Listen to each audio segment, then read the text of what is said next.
Hello everyone, welcome to Unacademy, India's largest learning online platform. This is Abhishek Anand and I would be doing a session today on what is a good profile to get into your top IIMs. Now why is this question relevant? Most of us who are preparing for CAT, they give 1 year or 2 years to the written examination, which is when you're preparing for the CAT. But very few of us actually give it a thought while preparing for CAT about the profile that will help me convert my call. Most of the time, the attitude is that let me first get a call and then I'll work on my profile. Trust me, guys, out of experience, this is a very, very dangerous approach if you have, because nothing would hurt you more than not able to convert your call because you didn't have much to talk in your interview. So today I'll discuss on this topic as in what will make a good profile, and quick round of introduction about myself. I'm Abhishek Anand. I did my graduation from SRCC, my MBA from IIM Bangalore. I was a fresher when I converted my call into the top IIMs, which is IIM Bangalore, and that has been the best moment of my life. I worked for 5 years in a multinational financial institution before I took the plunge and joined the education industry. For over a decade now, I've been in this industry. I've been training students, and every year I get to relive the best moment of my life of getting into an IIMS through my students' lives. So yeah, so this is the session that I'll do. Last year I co-authored a book with a batchmate of mine with the title Acing WATs, GDs and Interviews for IIMs. This is catering to again the final selection round of once you get a call. This whatever I'll discuss today, guys, is not just my personal opinion. So what I do is I interact with the panelist, the IIM panelists, because I cannot be a part of the panel, but my batchmates, they are part of IIM panels and they take interviews. So I take their feedback, as in what do you look when you select a candidate, on what areas do you rate them well, and on what areas they lose out on marks. So whatever I'm sharing with you is research driven, is after taking feedbacks from the people whose opinion matter.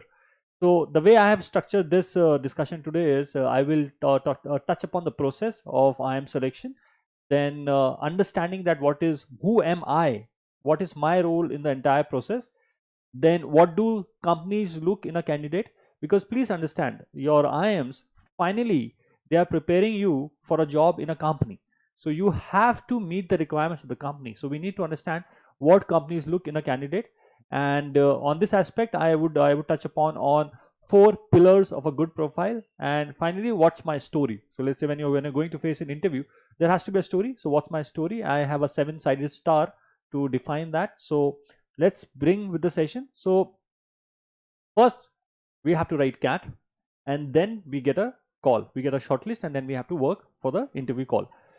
Now I've just used a reference point of IIM Calcutta. This applies only to IIM Calcutta, and this is subject to change, but this has remained for quite some time now. And I would suggest all of you to go through the websites of other colleges also, but this is just a reference point of one campus. So let's say, how does IIM Calcutta decides to give a shortlist? So there are different weights.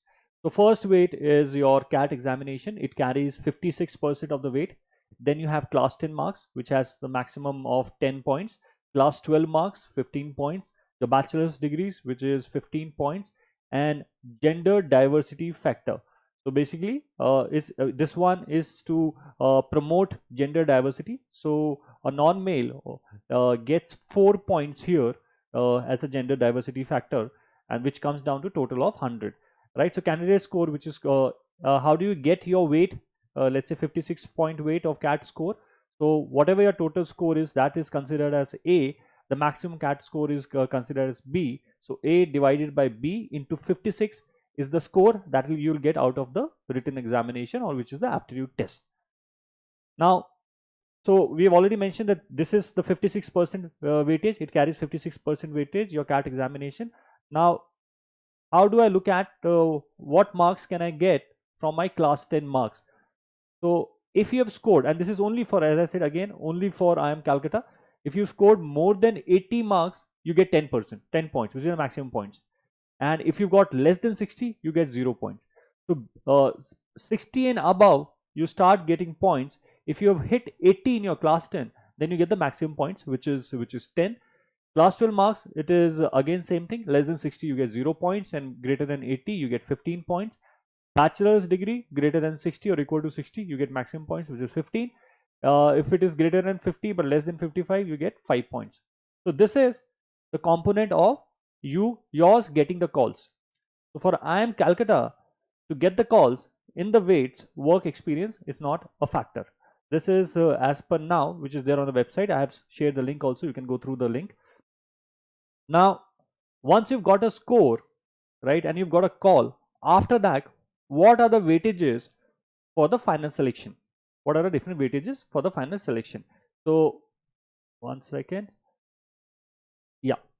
So, CAT score will now carry 30 weights, 30 point. Your personal interview in this round will carry maximum weightage, which is 48. Then VAT, which is written ability test, you are given an argument, you have to analyze it, or you are given a topic, you have to write an essay on that. That carries 10 points. Then points are awarded for academic diversity. If you're from a non-engineering background, you might get 4 points, maximum point, depending on what course is that, right? And work experience, you get 8 points. So this is how the weights are allocated from after you've written CAT score, and you have come and given you've been shortlisted. Then after that, for the final selection, these are the weights. So while writing CAT, to get a call, you have your CAT, which is 56%, your 10th marks, 12th marks, and your college marks and gender diversity. Once you've got a call and you're going for the interview round, these are the weights. These are the weights, right? So your personal interview carries maximum weightage, 48 points. Let's look at work experience, because we had 8 points. We had 8 points for work experience. So if you look at, the best window would be if you fall in the work experience category of 31 to 36 months. If this much is the work experience that you have, you get the maximum points. If you have more than that, then the points start declining, right? So this is the point structure, the score that you'll get depending on your work experience. Now, as I said, your interviews, they carry 48%. They carry 48%. Now here, your profile plays a lot of role, because what you have done, what you've achieved, you will be able to discuss that or bring that out in your interview. So before that, as I said, you need to understand, what am I doing in this process? In the crude business language, for a top B school, this is a procurement round. They are procuring raw materials. I am a raw material. As a candidate, I am a raw material. They are procuring me, they'll process me, and they'll make me into a final product so that I'm ready for the corporates, right? So, and it is, the better the raw material, the better the finished product will be, right? So in this round, in the interview round, I am no one but a raw material. I have to convince the panelists that I am a good raw material. So you need to understand what are they expecting out of you, so that you bring out those aspects, right? So why top B schools are top B schools again? So coming back to this, what will make me a good raw material? I need to understand what makes a top B school a top B school. You have faculty, you have process, and you have students, right? Which is us, or the raw materials. The better they procure us, the better quality of students they procure in this round, the better the final product will be. So now I need to understand that what makes me a good raw material, which basically means what would companies expect from a good candidate. So these are the traits which will make you a good candidate. Sincerity, and that's why weightage to 10th, 12th in college marks is given, because they are looking at academic consistency. So if you're sincere, you would be consistent, right? So therefore 10th, 12th in college marks are given weightage. Leadership is an important criteria. Logical, how logical you are, right? How sound decision maker you are. What parameters do you look into to decide? So let's say the most dreaded question, or the most obvious question in an interview round is, why MBA, right? So they expect a logical answer here. Then team player, whether you are a team player or not, and obviously communication skills. So broadly, these are the heads, these are the things that would make you a good raw material. Your responsibility is to bring out these points in an interview, which would only happen if you worked on these areas during your academic life, or whatever time you have spent till the time you are sitting in front of the panelist, right? So here it is, 4 pillars of a good profile, which will highlight the previous mentioned aspects. So one is academic consistency. Okay, so for IIM Calcutta, it is greater than 80. For other IIMs, it would be more than, for I think IIM Indore, it is more than 90. So just go through the website. But yes, academic consistency is important. So people who are just in their college now, please ensure that you maintain good grades and in at the college level. That is of utmost importance. Those who've been done and dusted have already been through their college and 10 12 can't go back in there, but you can work on other areas, right? So other area would be position of responsibility. Now let's say if you are in your college, the college, there are lots of committees. You have your culture committee, you will have your, let's say, sports committee, dramatic society, you will have your place com, right? So if you can hold a position of responsibility there, that carries a lot of weightage. Just to share an example, during my time, I think it still holds true. So let's say top consultancy companies, when they come and on campus, your maximum grade during my time was 4. So consultancy firms, if you don't have a 3.5 CGPA out of 4, they would not shortlist your CV. So that was a major cut. So not 3.5, your CV is side mein, whatever you would have done, right? But if you were the college president, you would get shortlisted no matter what your CGPA was. Obviously, you had to pass your exam, but this was the weightage or importance given to leadership or position of responsibility. So in your college, whatever different clubs you have, if you can hold a position of responsibility, that will carry good weightage, right? Because see, when you hold a position of responsibility, you do things which brings out different aspects to your personality. uh, in my next session in this series, I would discuss upon what kind of clubs, what kind of roles will carry more weightage, if at all, what kind of societies you should join. That would be a second part of my video. Today I'm just touching upon the broad basic categories. So yes, position of responsibility in the various clubs, and extracurricular activities, it also plays a lot of importance. So let's say, I said in the previous slide, I said communication skills and logical, how logical you are and how much team player you are, that plays an important role. So extracurricular activities will bring that point out. So let's say if you participated in debates, right? I know that you would have a research oriented mind. I would know that you would have critical thinking because you present your arguments while participating in debating competition. So extracurricular activities will validate your claim, right? Because if you're sitting in an interview, right, and I see your profile that you have participated in debates, I know you would be a critical thinker. I know that your communication skills should be at place, right? Similarly, if you were an active part of your, let's say, dramatic society, right, then I know that you are a team player, because when you are doing drama, there are lots of people who have to be brought together. You have to enact your lines, you have to be a team player, right? You can't be over enthused and, let's say, change your lines while enacting something. And if someone improvises, then you have to improvise again. So being a part of dramatic society, it highlights that you are a team player. Obviously you would be a confident person because you're facing audience on a day-to-day basis. So yes, so extracurricular activity becomes important. You can plan your extracurricular activities. So let's say, either, given a choice, you could do only, let's say, 50, let's say 50 contests you participated in debates, that's it. Or you could participate in 5 debating competitions, 3 or 4 business case competitions, 2 or 3 paper presentations. So it's versatility versus one core aspect that you would like to highlight. Again, that's a call, but you can think about it and then decide your extracurricular activities. I'll have a session on this also separately, on extracurricular activities. And finally, internships. Again, extremely important, guys. Internship.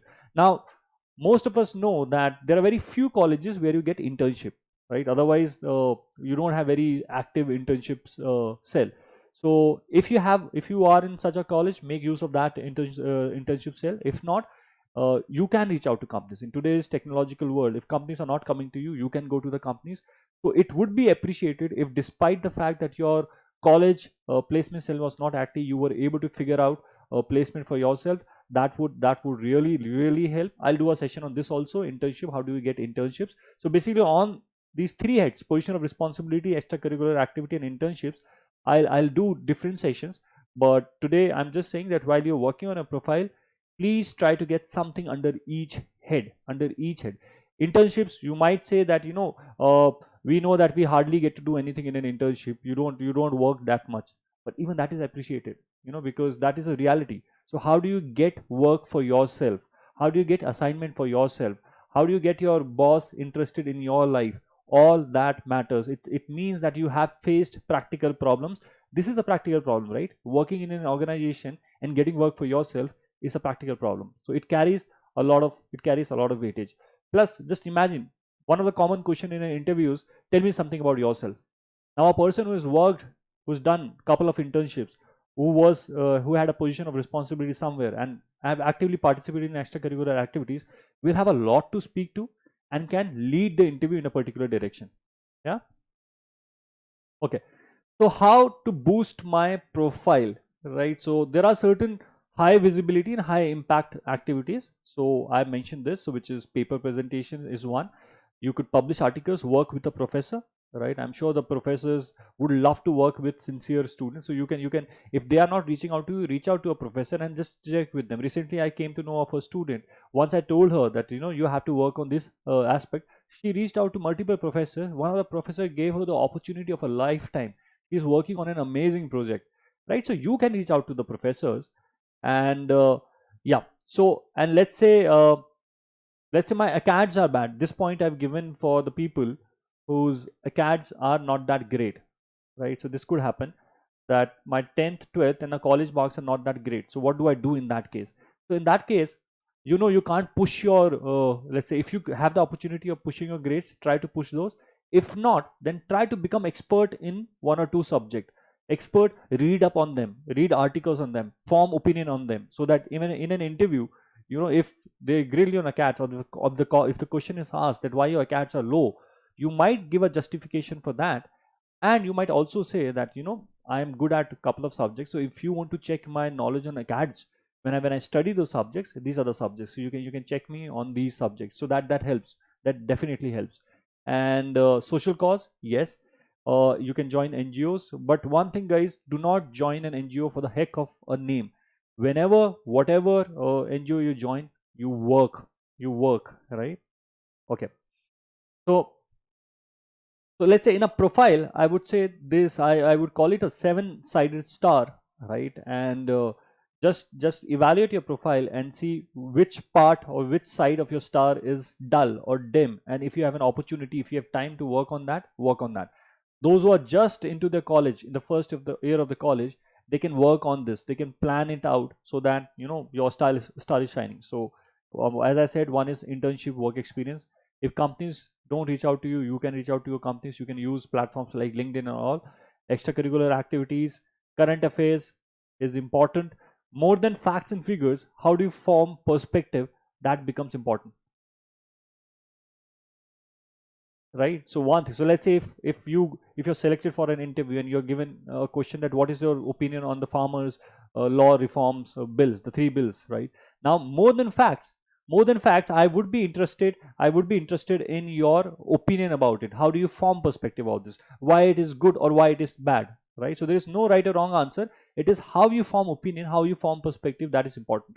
So whenever you're preparing for current affairs, when you're going through a topic, start forming an opinion about the topic by reading multiple sources, by looking at, let's say an author would have written pro farm laws, an author would have written against farm laws. So read both of them, try to get different perspective, different content, and then form your opinion on that.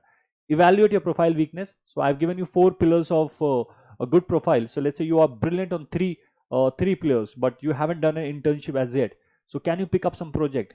Can you just go out of your way and figure out some work? If not, let's say a complete 2 months internship, maybe a 15 days assignment with some company or something, with a startup or something. So evaluate your profile, see if there is any weakness or not, right? Hobbies, yes, hobbies also help in an interview. Again, there is no good or bad hobby, it just shows your sincerity and your passion. So if I'm passionate about photography, what all have I done, right? For this, for a hobby aspect, guys, my simple thing is, if I am discussing something about my hobby, if something is my hobby and I am discussing about it, I should leave my audience with a wow point on that hobby, right? So if I'm talking, if let's say photography is my hobby, during a discussion, I should tell something to the person that will leave the person in awe. Oh my God, can we do this through photography? So that kind of a thing. Because it's your hobby, you would have gone at length pursuing that hobby. So maybe you know something which normally people don't know. So that would be my criteria for hobby. So when I discuss my hobby, I'll leave with a wow factor amongst my audience. And finally, academics, as I said, extremely important because companies value this a lot. It highlights your sincerity, right? So those who are currently in the first year of college, right? And if you are in, let's say, ideal would be if you are in class 11 and you can have this video. If you can go through this video, you'll see it helps if you plan better, if you plan in a long way. So, and about this, I have written in my book. I have published a book with Wiley Publishers, which is Acing VAT, GDs, and Interviews for IIMs. You can have a look at this book. In this book, I have got interviews of IIM panelists, as in what are they looking in a candidate. So most of the thing I've put it in a gist for you, and I will do individual sessions on three pillars of profile also. So guys, this is thank you for your time. If you have any other comment, if you have any feedback, put it on the chat box, on the comment section. If you want me to do some other sessions on let's say your journey, which you make your journey to getting into an IIM possible, I would be more than happy to do those sessions. So if you want to share your input, or if you want me to do sessions on some other topics, do type it on the chat box. I'll be more than happy to take it on. And if you are not exploring Unacademy, you're missing out on something. So come to Unacademy. There are lots of brilliant teachers. India's finest talent is there. We're doing classes there, and it will definitely, you'll find it worth your time. You will love it. There are lots of quality content, great teachers. We are conducting daily live classes. We do syllabus for targeting various examinations.